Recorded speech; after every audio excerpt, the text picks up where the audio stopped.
வெளியே சொல்லுங்க. பக்கத்துல கை கொடுத்து கொஞ்சம் உற்சாகமா கையை குலுக்கி சொல்லுங்க, உங்கள் பாவங்கள் உங்களுக்கு மன்னிக்கப்பட்டிருக்கிறது. வாயை திறந்து சொல்லுங்க, ஆமென்.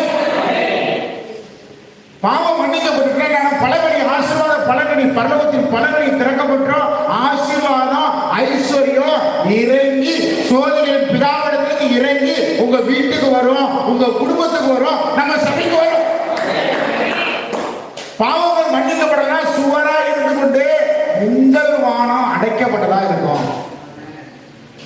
நீங்க ஜெபிக்கிற ஜெபங்கள் உங்க வீட்டு கூரையை தாண்டி பரலோகத்துக்கு போகாது. ஹல்லேலூயா. நம்முடைய ஜெபங்கள் கேட்கப்படுதா? கேட்கப்படுதா? நீங்க சொல்ற ஜெபத்துக்கு ஆண்டவர் பதில் தர்றாரா? பதில் தர்றாருன்னா உங்க ஜெபத்தை ஆண்டவர் கேட்கிறாரு. உங்க ஜெபம் கூரையை தாண்டி போகணும். நம்மளோட பாவம்